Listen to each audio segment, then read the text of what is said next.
7 दिन से आपके यहां कथा कर रहे हैं।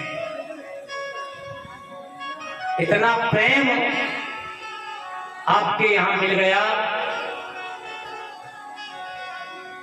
कि जैसे हमें ये लगा कि अब 7वां दिन है और हमें आपके यहां से जाना होगा, तो कल से मन बड़ा उदास है। ये हमारी बिटिया है वैष्णवी शर्मा, ये सुनील जी के यहां रहती है, उनकी बेटी है एक पायल। दोनों में इतनी गहरी मित्रता हो गई,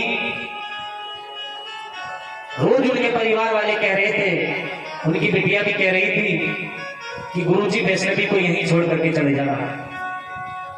तो हमने कहा कि बेटी छोड़ करके तो चले जाएंगे, लेकिन हम तो परदेसी हैं, कब तक रहेगी बिटिया आपके यहाँ? एक दिन तो जाना ही होगा।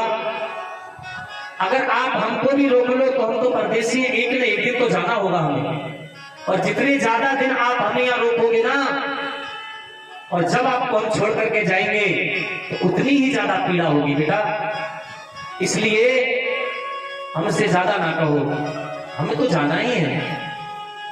और हमें ज्यादा प्रेम भी मत दो, क्योंकि ज्यादा प्रेम दोगे ना तो तुम्हें भूलना और तुम्हें छोड़ना बहुत मुश्किल हो जाएगा। हमने बिटिया को समझाया, हमने कहा कि 4 तारीख में भदौला कथा है, अगर तुम चाहो तो वहां मिलने आ जाना बिटिया से, और तुम्हारे यहाँ आएंगे तो मिलवाते रहेंगे बिटिया को, कोई बात नहीं है। इसी प्रकार से मेरे ठाकुर को पता चल गया, मेरे कन्हैया को पता चल गया कि मेरे लेने वाला आ रहा है, मुझे जाना है। जितनी भी लीला थी मैंने यहां गोकुल में कर ली, अब मुझे अपनी लीला बाकी बचनी मथुरा में जाकर के करनी है। लेकिन ये जो मेरे सखा हैं, मेरे मित्र हैं, मेरे ब्रजवासी हैं, जो एक पल भी मेरे बिना नहीं रह सकते, मैं इन्हें कैसे छोड़ करके जाऊंगा? जो मेरी मैया है, एक पल के लिए भी मेरी मैया ने मुझे अपने से अलग नहीं किया, मैं अपनी मैया को कैसे छोड़ करके जाऊंगा? आज ये सब छोड़ करके सोचते सोचते मेरे कन्हैया गोकुल से बाहर जाकर के एक वृक्ष पर अकेले जाकर के बैठ गए और सोच रहे हो, आंखों से आंसू बह रहे कन्हैया के, कि मैं सबको छोड़ करके कैसे जाऊंगा। इतने नहीं, जितने भी सखा थे, मधुमंगल, श्रीदामा, धनसुखा, मनसुखा, सुंदर, सभी कान्हा को खोजते हुए फिर रहे। कान्हा मैया यशोदा के पास के, मैया तेरे कान्हा देखो, और कान्हा नजर ना आ रहा। एक पल भी बिना कान्हा के हम रह ना सकते, मैया है कहाँ कान्हा?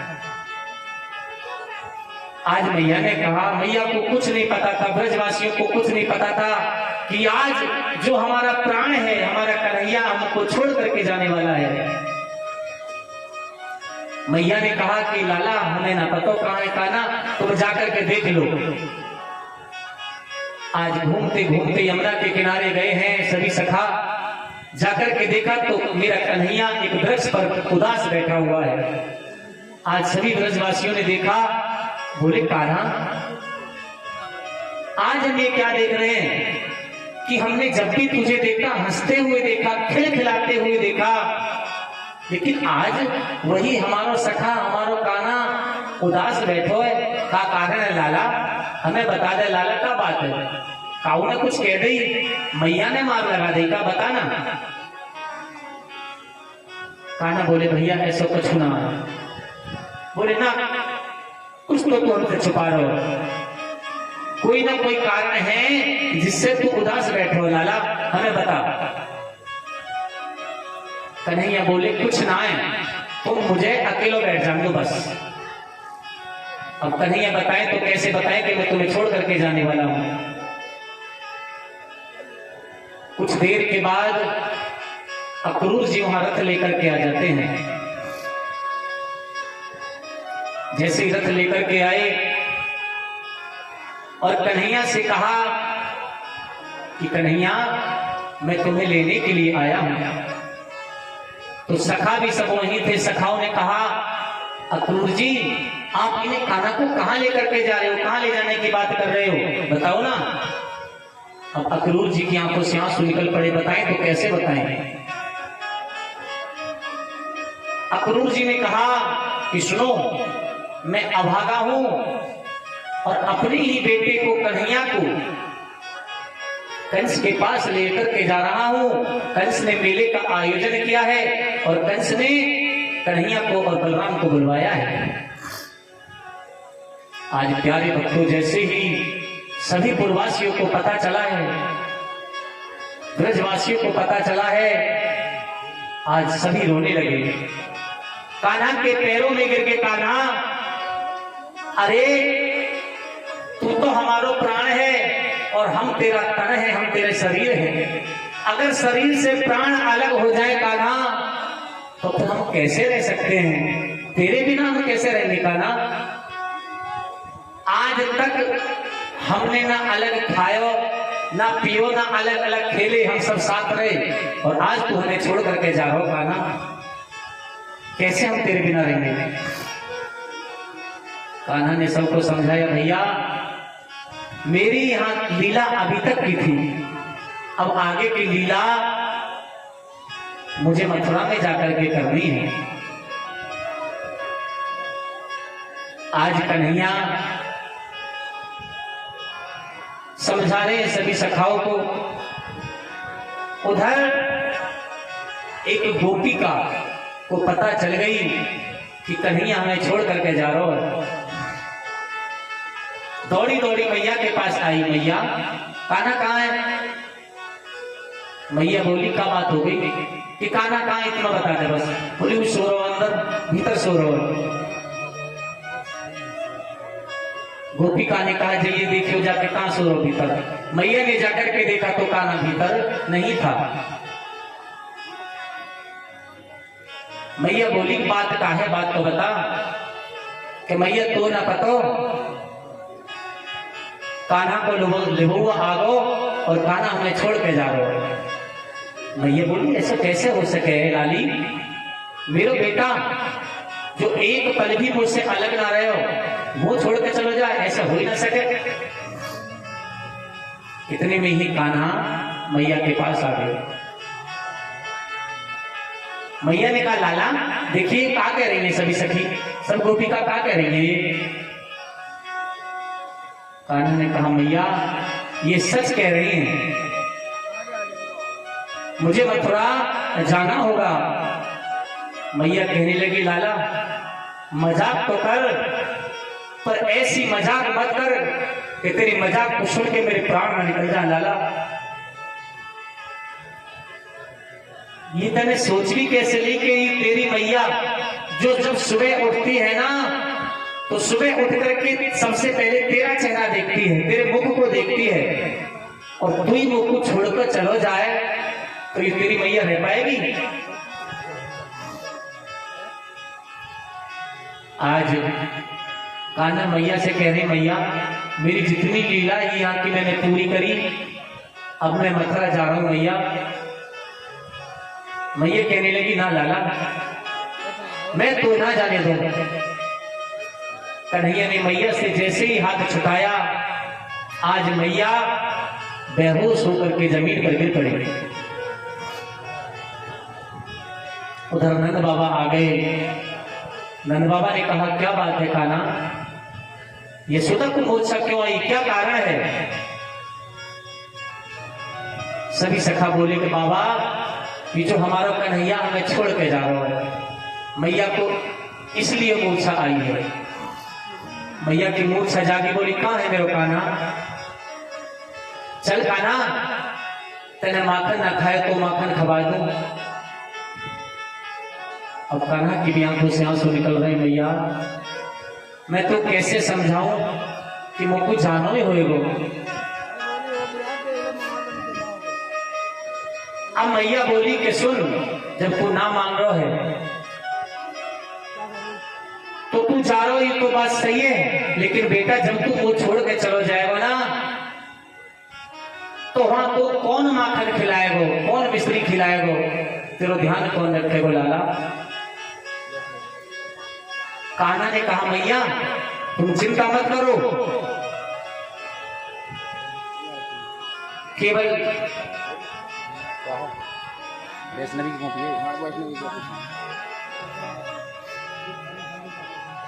मैं बहुत जल्दी लौट करके आ जाऊंगा मैया, तू रोवे मत, जल्दी आऊंगा लौट के। मैया कह रही है लाला सुन,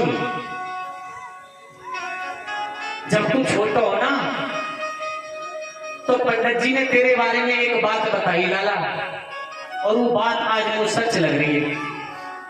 बोले क्या बात बताई? तो वो पंडित जी ने बताई ही कि जा, ये जो तेरा लाला है एक दिन तेरा लाला बहुत बड़ा राजा बनेगा।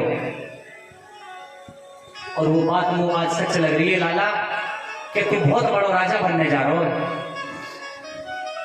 लेकिन लाला तुझसे एक हाथ जोड़ के विनती है। कान्हा बोले भैया हाथ क्यों जोड़ रही है? एक प्रार्थना है तुझसे। कान्हा बोले क्या प्रार्थना भैया? कि देख जब तू राजा बन जाएगा ना तो तेरे यहां ना जाने कितने नौकर कितने चाकर काम करेंगे। अपने नंद बाबा को और मोगू भी तू कहीं नौकर बनाए के अपने यहां रख लियो लाला, क्योंकि हम तेरे बिना तो रह नहीं सकते और तू हमें ऐसे ले जा नहीं सकता। तो तुझसे एक ही विनती है कि कहीं ना कहीं अपना नौकर बना करके हमको रख लेना, हम तेरी सेवा करते रहेंगे। आज मैया के पैरों में गिर के कन्हैया मैया कितनी भी बार मैं जन्म लूं लेकिन मैं तेरा ऋण नहीं चुका सकता, तेरा एहसान नहीं चुका सकता। क्यों? कि देखिए आज के समय में कोई औलाद ऐसी नहीं बनी जो अपने माँ बापों का ऋण चुका सके। चाहे कितनी भी सेवा कर ले माँ बापों की, कितना भी धन लुटा दे उनके ऊपर, लेकिन अपने माँ और पिता का ऋण नहीं चुका सकता। वो होती है माँ। हेलो, आइए बड़ी सुंदर बात हमारे आचार्य जी पंडित प्रदीप कृष्ण शास्त्री जी वृंदावन धाम से अपने छोटे भाई पंडित संजय शर्मा वृंदावन धाम बड़ी इस सुंदर पावनमय कथा पर खुश होकर के हमारे आचार्य जी अपने छोटे भाई संजय जी को 101 रुपए का पुरस्कार दे रहे हैं। एक बार जोरदार ताली बजाओ व्यास जी के लिए। बोलो गोविंद भगवान की। देखिए धन्यवाद करता हूँ, प्रणाम करता हूँ गुरुदेव को। देखिए वैसे ही हमें गुरुदेव ने मौका दिया कथा करने का, कथा तो कर लेते हैं हम, लेकिन हमको जो कथा सिखाई है ये हमारे गुरुदेव हैं, इन्होंने ही सिखाई है। ये आपके सौभाग्य की बात है कि कथा हमने यहाँ की नहीं, यहाँ कथा यही करने वाले थे। 2 दिन पहले इनकी तबीयत खराब हो गई। ये मेरे ठाकुर की कृपा है, जिस रात को आ रहे थे ना उस रात को इनको बहुत तेज बुखार आया, सुबह को ठीक भी हो गए ठाकुर की कृपा से। इनका फोन मेरे पास पहुंचा, बोले कि संजय शर्मा जी हम आपको एक भार सौंप रहे हैं। तो हमने कहा गुरुजी बोलो। कि ये कथा आपको करनी होगी। देखिए आपने बैनर भी देखा होगा, बैनर में लिखा हुआ है, इनका फोटो भी है, कथा व्यास पंडित प्रदीप शास्त्री, जो आपके गांव में लगे हुए हैं बैनर। तो हमने कहा ठीक है आप हमको भार सौंप रहे हो, कथा हम बोलेंगे। इनका आशीर्वाद है कि सब कुछ अच्छा चल रहा है। तो आज मैया कह रही है कान्हा से कि कान्हा मैं तेरे बिना ना रह पाऊंगी बेटा, हमें अपने यहाँ नौकरी बनाए कर रख लियो, लेकिन अपने साथ ले चलियो लाला। देखिए आपको एक बात बता दूं, ये माँ की ममता ऐसी होती है कि इस संसार में जितने भी रिश्ते नाते हैं सब स्वार्थ के हैं, सब स्वार्थ के, लेकिन एक माँ ऐसी है जिसको कोई स्वार्थ नहीं है अपने बेटे से। हमेशा वो चाहती है कि मेरे बेटे की लंबी आयु हो, हमेशा चाहती है कि हमेशा मेरा बेटा तरक्की करे, लेकिन सारे रिश्ते नाते स्वार्थ के हैं। कभी भी देख लेना, एक बेटा जब परदेश जाता है ना, जब परदेश जाता है एक बेटा और परदेश से जब वापस आता है और जब फोन करता है घर, और सबसे बात करता है कि मैं वापस आ रहा हूं, बताओ किसको क्या लाना है। तो सबकी अलग अलग फरमाइशें होती हैं। बेटा कहता है क्या, 4 दिखाओगे 4।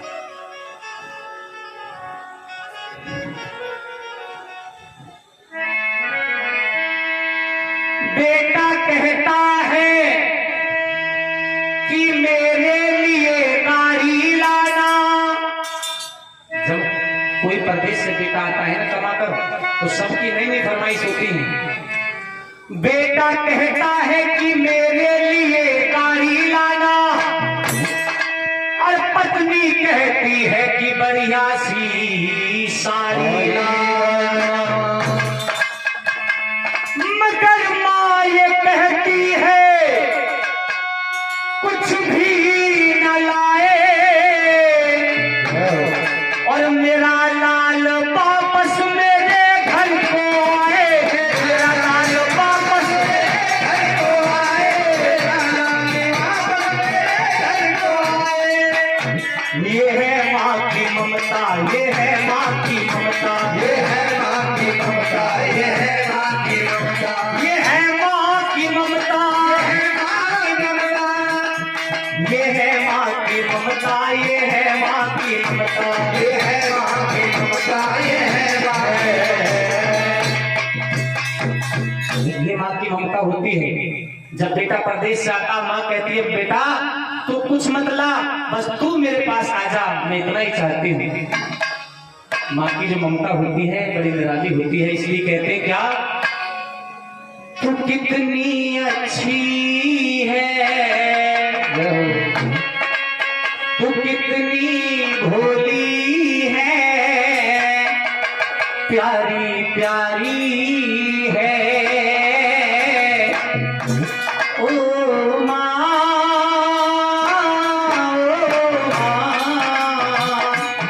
ओ माँ,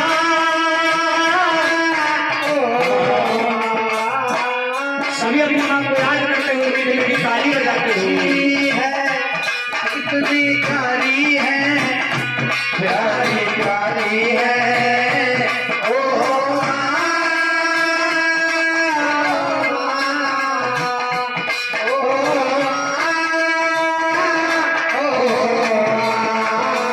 और माँ बच्चों की जान होती है, माँ बच्चों की जान होती है।